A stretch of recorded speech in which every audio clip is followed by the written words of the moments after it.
ce lieu que mon cœur chérit et l'espoir de mon âme, l'emblème de mon salut, cette croix à Golgotha. Comment pourrais-je l'expliquer, ce grand amour pour moi, que Jésus fut crucifié pour me donner la vie. La croix seule me suffit, rien d'autre je désire. Ce qui m'était si cher, je considère comme... Bonjour bien-aimés, je suis heureux de vous retrouver ce matin pour ce culte d'adoration. Pour introduire ce temps, je veux partager avec vous sur ce sujet, remercier le Seigneur pour sa présence. Remercier le Seigneur pour sa présence, pour sa fidélité. Je vais lire le texte de Matthieu au chapitre 28, le verset 20, la seconde partie qui dit « Et voici, je suis avec vous tous les jours jusqu'à la fin du monde. » C'est le Seigneur Jésus qui a prononcé ces paroles, qui pouvait dire ces paroles à ses disciples. « Et voici, je suis avec vous tous les jours jusqu'à la fin du monde. » Bien-aimés, quelle promesse merveilleuse, quelle promesse glorieuse, celle de savoir que le Seigneur de gloire est à nos côtés tous les jours jusqu'à la fin du monde, du lundi à dimanche. 365 jours sur 365 jours, le Seigneur est avec nous tous les jours jusqu'à la fin du monde. Et ce second texte qui dit dans Ésaïe 41 au verset 10, « Ne crains rien car je suis avec toi. Ne promène pas des regards inquiets car je suis ton Dieu. Je te fortifie, je viens à ton secours, je te soutiens de ma droite triomphante. » Oh bien-aimé, que ce glorieux, que ce magnifique. Mon âme est dans l'allégresse lorsque je lis ces paroles, lorsque je lis ce texte, de savoir que le Seigneur de gloire est avec moi. Il me dit, ne promène pas de regards inquiets. Bien-aimés frères et sœurs, avez-vous remarqué combien nous, les hommes, nous pouvons parfois être dans l'inquiétude, dans la peur. Lorsqu'il y a quelques bruits, quelques événements autour de nous, on va être comme dans l'inquiétude, dans la peur. Bien-aimés frères et sœurs, le Seigneur nous invite ce matin à ne pas nous inquiéter car il est à nos côtés. Et pour cela, bien-aimés frères et sœurs, je veux louer le Seigneur de gloire, louer celui qui est à mes côté, louer celui qui me fortifie, louer celui qui vient à mon secours, louer celui qui me soutient de sa droite triomphante. Bien-aimé, je crois que la louange est un acte de foi. C'est-à-dire, je ne vois peut-être pas maintenant, mais parce que je crois en Dieu, parce que je crois la parole de Dieu qui me dit ne promène pas des regards inquiets. Ainsi, je veux faire comme le peuple d'Israël devant les murs de Jéricho. Je veux commencer à pousser les cris de joie. Je veux commencer à louer le Seigneur, même si la muraille semble élevée devant moi. Mais je veux louer le Seigneur parce qu'il est avec moi. Il est à mes côtés. Bien-aimés frères et sœurs, ce matin, je veux t'inviter à louer le Seigneur. Peu importe ce que tu vis comme situation, je veux t'inviter à faire comme si, à prendre cette situation et à la déposer au pied de Maître et à dire, Seigneur, je te loue. Ce matin, je veux simplement entrer dans la louange, louer ton nom pour qui tu es, élever ta grandeur, ta sainteté. Alléluia. Je veux t'inviter à courber ta tête là où tu es. Nous allons prier, remettre ce temps entre les mains du Seigneur. Prions ensemble. Notre Père qui es aux cieux, nous bénissons ton nom pour ta parole. Nous bénissons ton nom pour ton esprit qui est en nous, qui est avec nous, pour ta présence. Nous bénissons ton nom parce que toi, tu es à nos côtés et nous refusons de promener des regards inquiets. Nous refusons de nous inquiéter de quoi que ce soit. Mais nous voulons demeurer dans la louange, louer ton nom, élever ton nom pour qui tu es. Peu importe ce que je peux traverser comme situation, je veux proclamer de ma bouche la louange de mon Dieu. Je veux proclamer de ma bouche les merveilles de mon Dieu, la fidélité de mon Dieu. Seigneur, bénis encore ce culte, que ce temps soit un moment où, ensemble, comme un seul homme dans nos maisons, nous faisions monter, que nous puissions faire monter vers toi, Seigneur, des cantiques de reconnaissance, des cantiques d'action de grâce. Sois loué, sois exalté au nom de Jésus. Amen. Voilà mon frère, voilà ma sœur, je t'invite à poursuivre ce temps de louange dans ta maison, dans ta chambre, dans ton salon, en famille. Soyez pleinement bénis dans le nom de Jésus-Christ de Nazareth. Amen. Bonjour à tous. Bonjour. Donc nous sommes heureux de vous retrouver ce matin. Donc nous sommes là pour louer le Seigneur au travers de chants.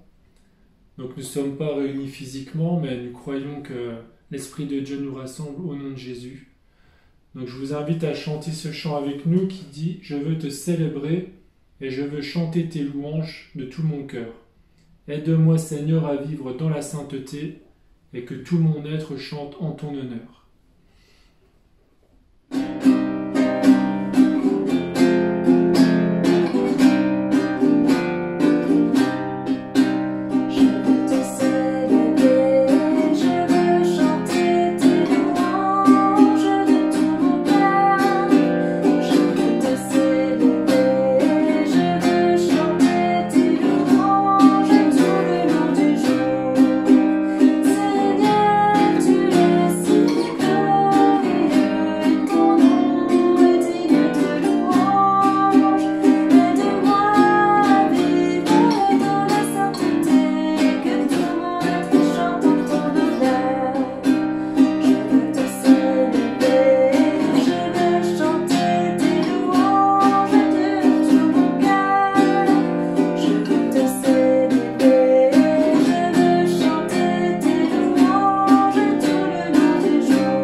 Nous allons chanter ce chant qui nous dit « Car Dieu est un Dieu puissant ».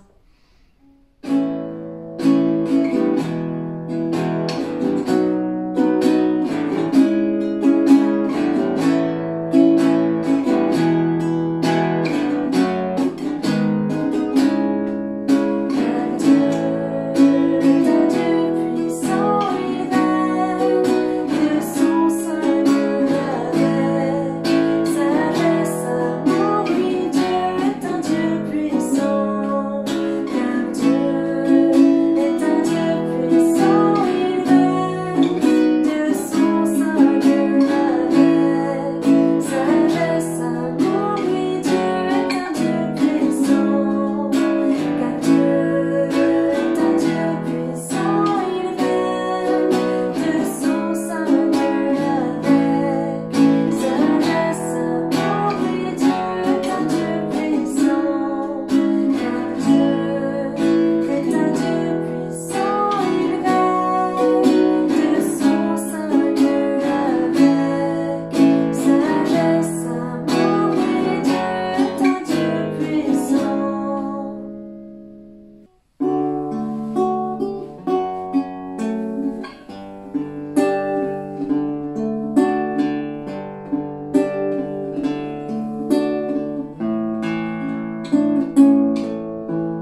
sommes là devant toi, Seigneur.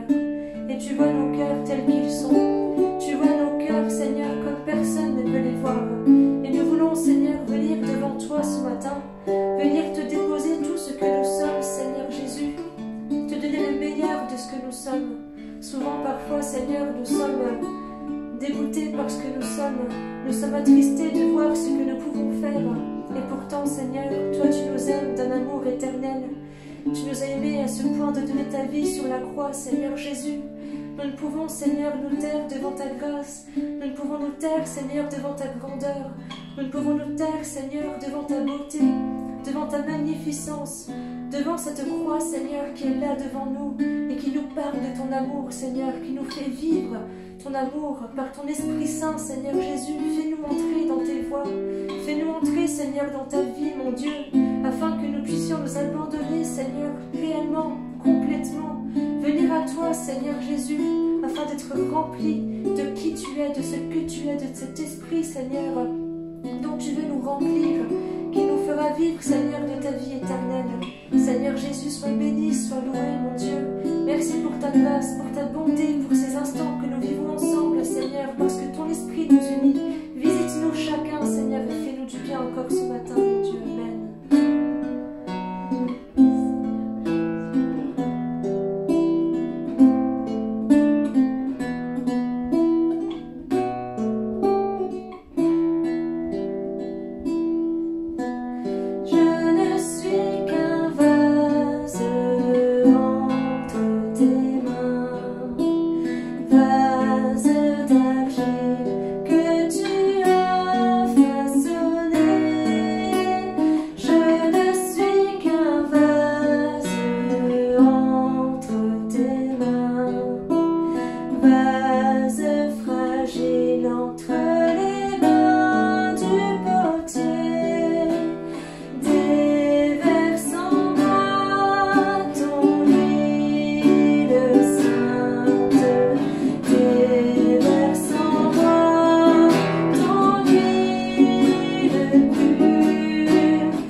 Bonjour à chacune et à chacun, très heureux encore ce matin de pouvoir partager la bonne parole du Seigneur avec vous. Elle est bien sûr source pour nous de joie, d'encouragement et nous voulons encore ce matin croire que notre Dieu a quelque chose de bon en réserve pour chacune et chacun d'entre nous. J'aimerais à plusieurs reprises entamer avec vous un partage sur cette thématique, combien nous avons besoin d'être enseignés par le Seigneur, afin de recevoir de lui, afin de pouvoir progresser dans notre marche avec lui. J'aimerais introduire ce temps par la lecture de 2 versets que nous trouvons dans l'évangile de Marc au chapitre 3. Il s'agit des versets 13 et 14. Évangile de Marc, chapitre 3, versets 13 et 14. Voici ce qui est écrit. Jésus monta ensuite sur la montagne, Il appela ceux qu'il voulut, et ils vinrent auprès de lui. Il en établit 12 pour les avoir avec lui et pour les envoyer prêcher avec le pouvoir de chasser les démons. Depuis notre engagement dans notre marche avec le Seigneur, nous sommes, nous pouvons le dire ainsi, à l'école de Dieu. Nous pouvons nous poser la question, pourquoi aller à l'école? Peut-être pour celles et ceux qui ont des enfants ou des ados ou des jeunes qui sont déjà dans des études supérieures, eh bien, on pourrait les interroger et leur poser cette question. Pourquoi est-ce que tu vas à l'école? Je pense qu'une des premières réponses qui va nous être communiquée, eh bien, je vais à l'école et nous sommes à l'école de Dieu pour apprendre. Pour apprendre. Maintenant, si nous allons un peu plus loin, comment devons-nous être ou dans quelle disposition devons-nous être pour apprendre? Eh bien, nous devons être dans une position d'écoute. Nous devons, afin d'apprendre, écouter. Pourquoi? Pourquoi apprendre? Pourquoi écouter? Afin d'être formés, afin d'être équipés, afin que nous puissions être rendus capables, ce pourquoi, eh bien, nous avons appris pour le mettre en pratique, le pratiquer, afin de porter du fruit. Et quand il s'agit bien sûr de l'école du Seigneur, eh bien, c'est un fruit qui va demeurer éternellement. Nous sommes donc à l'école de Dieu afin d'apprendre en écoutant, afin d'être formés, d'être équipés, afin que le Seigneur puisse se servir de nous, qu'il puisse nous envoyer comme nous venons de le lire dans notre texte d'introduction. Tout cela pour que nous puissions porter du fruit et que ce fruit demeure et qu'il demeure pour toujours. L'école de Dieu. Vous et moi, très certainement, nous avons fait cette expérience que l'école de Dieu n'est pas toujours ce que nous aurions pensé, envisagé, voire même, je me permets de le dire ainsi, ce n'est pas toujours ce que nous aurions souhaité. À savoir, l'école de la facilité. Les choses que nous apprenons, la méthodologie avec laquelle le Seigneur nous éduque, toutes ces choses nous amènent peut-être à dire que, eh bien, ce n'est pas du tout ce que nous aurions pensé, espéré. L'école du Seigneur, c'est une école, eh bien, qui va nous former, peut-être nous transformer, voire même encore nous réformer. Tout cela afin que le caractère du Seigneur soit formé en nous, afin que, par l'action de sa parole et de son esprit, nous puissions, eh bien, être véritablement rendus plus souples et certainement plus dépendants de lui. L'école du Seigneur, c'est une école où on apprend ce que signifie véritablement la mort à soi-même, afin de pouvoir vivre pour Dieu, pour lui et également pour les autres. Nous apprenons ce qu'est l'abnégation, ce qu'est l'humilité, peut-être cette notion aussi plus particulière du sacrifice. Tout cela pour que le Seigneur Jésus soit formé en nous, avec encore là un objectif, que petit à petit, nous soyons de plus en plus le reflet de Christ, être transformés à son image pour ensuite refléter son image autour de nous. À l'école du Seigneur, l'Esprit de Dieu va agir afin de nous équiper.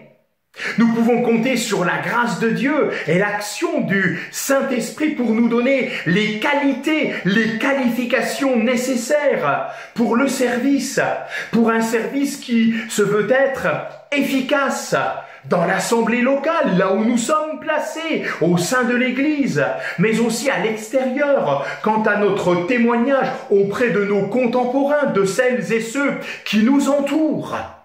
Oui, nous pouvons le dire, l'école du Seigneur, c'est une école qui est irremplaçable et nous y avons le meilleur de tous les directeurs, puisqu'il s'agit de la personne même de notre Dieu, de notre Père. Nous avons le meilleur des enseignants, le Seigneur Jésus. Et nous avons le meilleur des pédagogues, le Saint-Esprit. Nous avons cette assurance. Alors, celui qui voudrait se passer de cette école, tout en voulant ou en envisageant, servir le Seigneur, ne pourra jamais y parvenir et ne pourra pas devenir l'instrument que Dieu attend de lui, celui qu'il veut façonner, celui qu'il veut véritablement établir. Remarquez dans le texte que nous avons lu, c'est le Seigneur Jésus lui-même qui appelle ceux qu'il a voulu.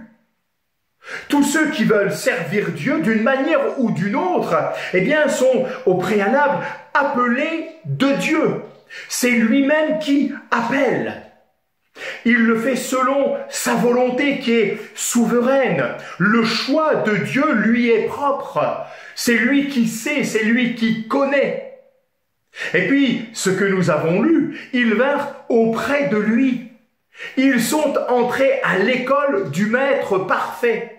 Ils ne savaient pas ce qu'ils allaient vivre, ce qu'ils allaient apprendre.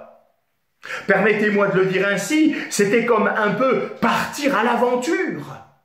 Mais quelle vie enthousiasmante, être avec le Maître, vivre dans son intimité, être près de lui, partager sa vie, son ministère, être à son écoute, apprendre de lui, recevoir de lui. Et puis il nous est dit qu'il va en établir 12. Pourquoi? Pour les avoir avec lui. Le Seigneur Jésus a trouvé important d'avoir auprès de lui les disciples qu'il avait lui-même appelés et qu'il allait lui-même établir. Être auprès du Seigneur. Quelque part, être auprès du Seigneur, c'est apprendre de lui. C'est apprendre de sa vie, de ses actes. Bien sûr, c'est apprendre de son enseignement. Oh, quelle grâce que le Seigneur nous accorde, de nous permettre de venir dans son intimité, dans sa proximité, afin d'apprendre, être à l'école de Dieu pour apprendre. Certainement que nous pourrions chacun pour notre part dire que la vie nous apprend, ça c'est sûr. Elle nous apprend, bien sûr, à partir du moment où l'on veut bien être attentif. Nous espérons toutes et tous que, à l'issue de ce temps que nous vivons actuellement, si difficile, nous aurons appris. Ce qui serait le plus dramatique, c'est de vivre comme auparavant, sans tirer leçon, enseignement de tout cet épisode, de tout ce temps que nous venons de traverser et qui est encore devant nous. Certes, la vie nous apprend l'humilité. Elle nous apprend à reconsidérer, à réformer nos voies. Mais quand il s'agit d'être à l'école de Dieu, permettez-moi, mais nous avons tout à apprendre de lui. Nous avons tout à apprendre par lui. Nous avons tout à apprendre en lui. Nous aurons à apprendre jusqu'au bout de notre marche, jusqu'à la fin de notre pèlerinage. Qui pourrait prétendre tout savoir, tout connaître? Comme nous venons de le dire, la vie, chaque jour qui passe, nous avons à apprendre, il y a une leçon, un enseignement à retirer, afin, d'être transformé par la grâce de Dieu également. Dans 1 Thessaloniciens au chapitre 4 et au verset 9, il est dit: vous n'avez pas besoin qu'on vous écrive au sujet de l'amour fraternel. En effet, vous avez vous-même appris de Dieu à vous aimer les uns les autres. Apprendre de Dieu. Apprendre de Dieu jusqu'au bout, apprendre à le laisser nous façonner, nous transformer, apprendre de Dieu l'amour. Nous avons appris l'amour de Dieu au travers de l'œuvre de Jésus sur la croix, une démonstration extraordinaire de l'amour de Dieu, du Dieu qui est amour. Et cet amour est répandu dans nos cœurs par le Saint-Esprit, afin ensuite, qu'après avoir appris l'amour de Dieu, nous puissions également répandre l'amour de Dieu est déjà au milieu de nous. Nous aurons l'occasion d'y revenir ultérieurement. Voilà un des domaines d'apprentissage. Apprendre de Dieu, c'est un privilège. C'est le privilège de toutes celles, de tous ceux qui se tiennent en sa présence, qui vont comme prendre du temps pour s'asseoir à ses pieds comme Marie en son temps. Apprendre là, être dans une bonne disposition, s'asseoir pour être à son écoute, ce que le Seigneur lui-même appelle choisir la bonne part. Apprendre de Dieu, c'est avoir un cœur réceptif, un cœur bien disposé à l'écoute de sa parole, avoir faim et soif de sa parole, de son enseignement, de recevoir de lui. Nous voulons apprendre de Dieu pour être ce qu'il attend de nous, ce qu'il veut que nous soyons, afin que nous puissions également, comme nous l'avons lu tout à l'heure, dans cette pensée, que nous puissions être également des modèles pour les autres, qui, à leur tour, vont l'apprendre encore à d'autres. C'est ce que Paul dit aux chrétiens de Thessalonique, dans 1 Thessaloniciens 4:1. Enfin, frères, vous avez appris de nous comment vous devez vous conduire pour plaire à Dieu. Apprendre pour être un témoin et ensuite pour pouvoir devenir un modèle pour ceux qui vont suivre. Le Seigneur Jésus nous dit dans Matthieu au chapitre 11 et au verset 29, « Prenez mon joug sur vous et recevez mes instructions. » Dans la version ou la traduction dite au semeur, il est dit « Prenez mon joug sur vous et vous trouverez le repos pour vous-même et mettez-vous à mon école. » Dans la version Darby, il est dit « Et apprenez de moi. » Apprendre de Christ. Je remarque que le Seigneur lui-même a appris. Il est dit et il dit « Je vous ai fait connaître tout ce que j'ai appris de mon Père. » Le Seigneur lui-même a appris du Père.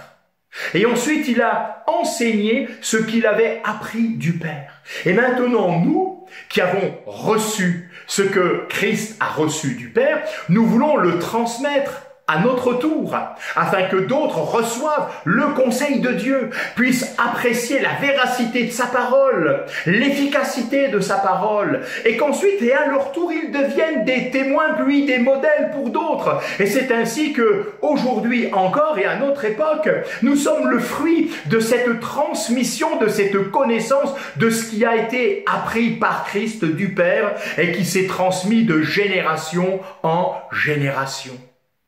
Il est pour nous l'exemple, le modèle parfait sur lequel nous pouvons nous appuyer afin que d'autres puissent apprendre de nous. Pourquoi? Parce que, permettez-moi de le formuler ainsi, nous serons, par la grâce de Dieu, l'action du Saint-Esprit et son soutien, nous deviendrons une référence à suivre. Quelle grâce extraordinaire! As-tu pensé déjà à cela? Être une référence à suivre, parce que toi-même, tu as suivi le divin modèle en la personne du Seigneur Jésus. Parlant de Jésus, le Fils de Dieu, l'apôtre, qui va déclarer à dans l'épître aux Hébreux, va parler dans Hébreux 5 au verset 8 et faire cette déclaration: bien qu'étant fils de Dieu, il a appris l'obéissance par tout ce qu'il a souffert. Il s'agit bien ici de la personne du Seigneur Jésus qui a appris. Et remarquez bien, il a appris aussi à travers la souffrance. C'est vrai, nous l'avons évoqué. L'école de Dieu peut également nous entraîner sur le chemin de la difficulté, voire même de la souffrance. Mais là encore, Christ reste et demeure le modèle parfait, le modèle par excellence. Et nous ne pouvons pas nous retirer en arrière, mais nous pouvons compter sur la grâce de Dieu, sur son secours, comme le Fils lui-même, chaque jour, dans chaque situation, a pu compter sur la grâce de Dieu, son soutien, son secours, et d'une manière particulière, bien sûr, lorsqu'il va se présenter lui-même, eh bien, nous le croyons. Le Père était encore là, eh bien, afin de lui accorder sa grâce, quand bien même il a dû connaître cette rupture, cet abandon. Nous croyons que, eh bien, notre Dieu, qui reste et demeure le fidèle et le véritable, reste celui auprès duquel nous pouvons toujours trouver le secours opportun. Être à l'école de Dieu. Je l'ai évoqué tout à l'heure, être à l'école de Dieu afin d'être qualifié par Dieu. Quelques pensées. Être à l'école de Dieu afin d'apprendre de Dieu à le connaître personnellement. Il nous est dit dans Jean 17 au verset 3, « Or la vie éternelle, c'est qu'ils te connaissent, toi le seul vrai Dieu et celui que tu as envoyé, Jésus-Christ. Or la vie éternelle, c'est qu'ils te connaissent, toi le seul vrai Dieu et celui que tu as envoyé, Jésus-Christ. » Être à l'école de Dieu afin de le connaître mieux, à le connaître davantage, à le découvrir davantage dans sa personne, au travers de la parole de Dieu et dans notre marche avec lui, dans notre intimité avec lui. Apprendre du Seigneur afin de recevoir de lui également ses instructions. Nous ne pouvons pas envisager faire ce que nous voulons, comme nous le voulons. Le Seigneur, eh bien, veut nous communiquer sa grâce, veut nous donner les instructions, afin que nous puissions accomplir, nous l'avons déjà partagé maintes fois, ces œuvres bonnes qu'il a préparées, afin que nous les pratiquions. Il nous est dit, dans Matthieu au chapitre 10 et au verset 5e, « Tels sont les 12 que Jésus envoya après leur avoir donné les instructions suivantes. » Je crois, de tout mon cœur et par expérience, qu'il est bon d'être là, dans la présence du Seigneur, d'apprendre de lui et de recevoir de lui ses instructions. Nous avons tellement besoin et nous comptons tellement, et nous avons raison, sur la grâce de Dieu, afin de recevoir ses instructions et de ne pas faire ce qui nous semble bon, mais au contraire, de faire et de n'accomplir que ce qui lui semble bon, ce qui lui est bon, ce qui nous est d'ailleurs favorable. Que Dieu nous accorde sa grâce, et particulièrement dans ces moments que nous vivons, que nous puissions recevoir ses instructions afin de savoir quoi faire, comment le faire, quand le faire, par la grâce et le secours de sa bonté envers nous et de l'action de son esprit. Apprendre de Dieu à ne pas aller au-delà de ce qui est écrit dans la parole. C'est ce que nous trouvons dans 1 Corinthiens 4 au verset 6e, afin que vous appreniez en nos personnes à ne pas aller au-delà de ce qui est écrit. Oui, nous avons besoin de la grâce de Dieu, afin de nous en tenir et de nous en tenir seulement à la parole de Dieu, à ne pas aller, à ne pas outrepasser tout ce qui est écrit dans la parole de Dieu. D'ailleurs, cela est tellement suffisant que Dieu nous accorde de vivre pleinement tout ce qui est écrit dans sa parole. Et je crois que nous serons déjà les plus heureuses et les plus heureux sur cette terre. À que Dieu soit béni.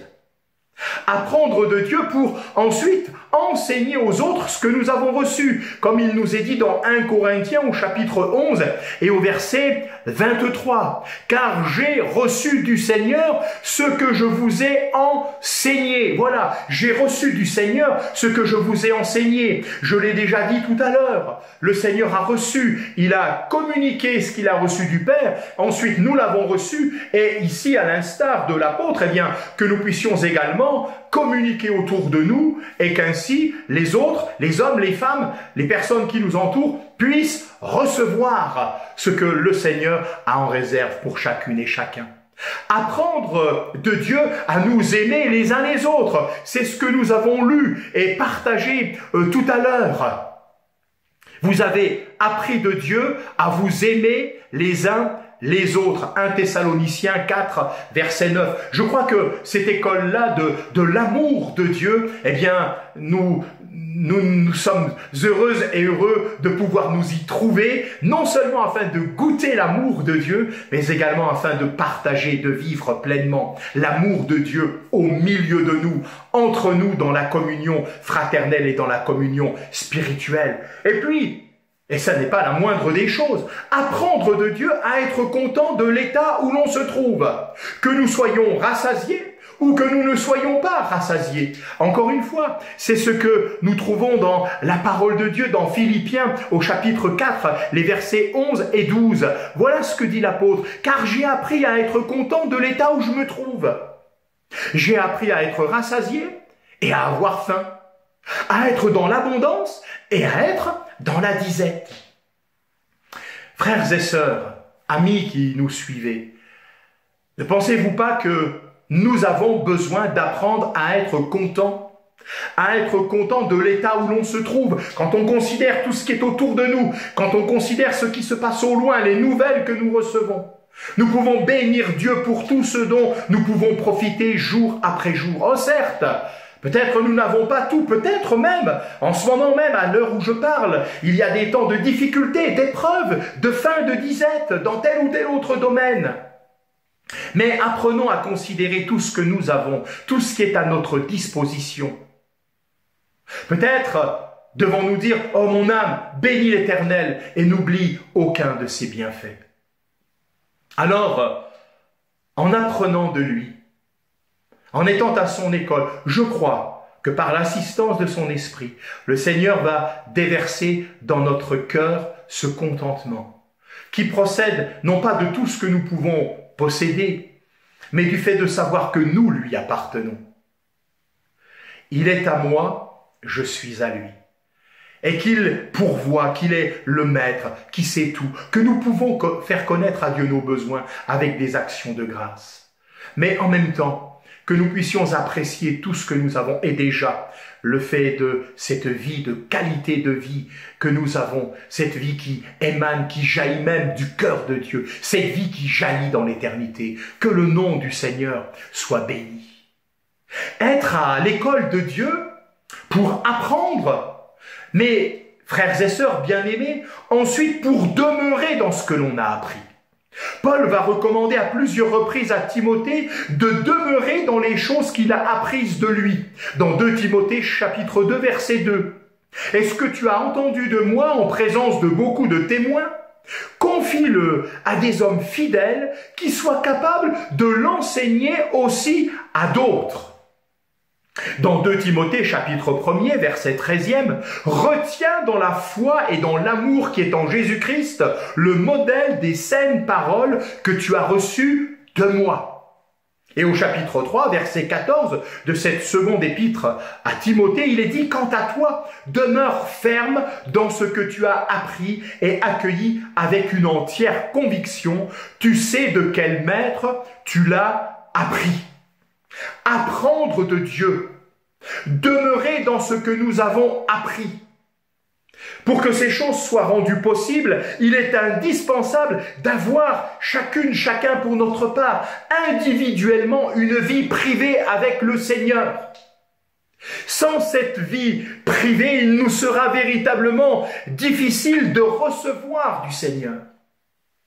C'est pour cette raison que Paul dit encore à Timothée, dans 1 Timothée 4, versets 7 et 8, « Exerce-toi à la piété. » Et la version français courant, eh bien, nous dit « Exerce-toi à vivre dans l'attachement à Dieu. » Attachement à Dieu. Exerce-toi à vivre dans l'attachement à Dieu. Apprendre du Seigneur, c'est donc avoir et demeurer dans son intimité, avoir une vie privée avec le Seigneur. Mais c'est également apprendre à être dans le lieu secret, avoir un lieu secret. Dis-moi, As-tu ton lieu secret? Ce lieu secret, ce lieu du rendez-vous, ce lieu, eh bien, oui, permettez-moi, sans vouloir faire de mauvais jeux de mots, mais de confinement avec Dieu, d'intimité, de proximité. C'est bon d'avoir cet endroit-là. Et entre dans ta chambre, ferme la porte. Sur tout ce qui voudrait t'accaparer, accaparer tes pensées, accaparer ton temps, afin de te détourner de ce temps d'intimité, de vie privée avec le Seigneur. Si nous voulons apprendre de lui, nous devons être dans cette intimité avec lui. Rappelons-nous de cette parole de Jésus à ses disciples dans Jean 15 au verset 15. « Je ne vous appelle plus serviteur, parce que le serviteur ne sait pas ce que fait son maître, mais je vous ai appelé ami, parce que je vous ai fait connaître tout ce que j'ai appris de mon Père. » Mais quelle grâce! Je vous ai fait connaître tout ce que j'ai appris de mon Père. Il y a une progression dans notre relation personnelle avec notre Dieu. Dans Jean chapitre 13, au verset 13e, il est dit « Vous m'appelez maître et seigneur, et vous faites bien, car je le suis. Nous sommes ses servantes et ses serviteurs. Il est le maître et le seigneur. Permettez-moi, notre maître et notre seigneur. » Mais ensuite, dans Jean 15, la relation a changé. C'est ce que nous venons de lire. « Je ne vous appelle plus serviteur, mais je vous ai appelé mes amis. » Mes amis. Ah, que Dieu soit béni. Tu es ami de Dieu. Nous sommes amis de Dieu. Et puis, ça n'est pas fini. Si nous allons un peu plus loin, dans Jean 20, au verset 17e, il est dit « Va trouver mes frères et dis-leur que je monte vers mon Père et votre Père, vers mon Dieu et votre Dieu. » Oui, nous sommes devenus ses frères, ses servantes et ses serviteurs, ses amis à qui il révèle sa volonté. Mais ensuite, ses sœurs et ses frères, nous sommes introduits dans la famille de Dieu. Nous qui étions des étrangers, des gens du dehors, nous sommes devenus des gens de sa maison. Nous faisons partie de son peuple, du troupeau de son pâturage. Et il n'a pas honte de nous appeler ses frères. Que le nom du Seigneur soit béni. Dites-moi, est-ce que ça ne vaut pas la peine de venir à l'école de Dieu, de prendre du temps dans la proximité avec le Seigneur afin d'apprendre de lui? Ah, que nous puissions avoir faim et soif d'apprendre et d'apprendre toujours davantage, parce que lui ne se lasse pas de nous révéler sa volonté, de nous révéler ses instructions pour notre bonheur. Que le Seigneur vous bénisse richement et que ce temps puisse encore être un temps qui va nous permettre d'être édifiés par la parole de Dieu et par le soutien et le secours du Saint-Esprit. Nous allons terminer par la prière. Seigneur, merci. Merci pour ce jour où, comme tu l'as fait pour tes disciples, tu nous as appelés. Tu nous as appelés, Seigneur, par véritablement ce message formidable du salut qui nous a été acquis à la croix par Christ. Tu nous as révélé ton amour, ta grandeur, qui tu es. Mais Seigneur aussi, tu nous as révélé que tu voulais faire de nous non seulement des servantes et des serviteurs, mais de tes amis, de tes frères. Et tout cela, Seigneur, en nous permettant de venir à ton école, d'être façonnés, transformés, réformés dans nos voies, afin que nous te soyons agréables. Je te prie pour ma sœur, pour mon frère. Seigneur, que nous ne soyons pas de ceux qui puissions vivre ou pratiquer l'école buissonnière, mais qu'au contraire, nous puissions être fidèles, assis sur le banc de ton école, afin de recevoir de toi, d'apprendre de toi, apprendre qui tu es, apprendre à travers ta vie, tes actes, ta parole, par l'action de ton esprit. Merci encore de tant de patience, Seigneur, et de la grâce que tu veux nous accorder. Seigneur, merci de bénir chacun en particulier maintenant, l'Église dans son ensemble. Nous te le demandons dans le nom de Jésus et pour ta gloire. Amen. Voilà, frères et sœurs, que Dieu vous bénisse richement, qu'il vous visite encore. Passez encore un bon moment dans sa présence avec tout ce qui vous est proposé. Et pour la prochaine fois, nous poursuivrons aussi sur ce thème d'être à l'école de Dieu, dans l'intimité de Dieu, afin de recevoir de lui et d'apprendre de lui. Que sa bénédiction soit votre partage. Au revoir. Voilà, donc nous allons clôturer ce moment de partage par ce chant qui nous dit « Par ce qu'il vit, je n'ai rien à craindre ». Et c'est vrai qu'on a traversé une période particulière, mais Dieu nous a montré qu'il a toujours été près de nous. Donc c'est pour ça qu'on veut le chanter encore ce matin, pour louer notre Dieu.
Donc à bientôt et bonne journée à vous. Au revoir. Au revoir.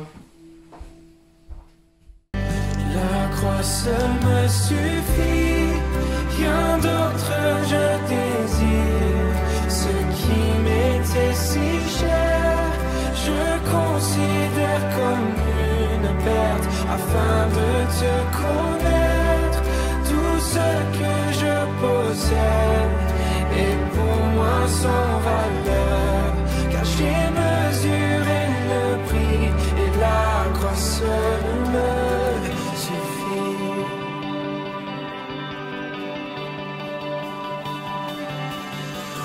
Ma confiance n'est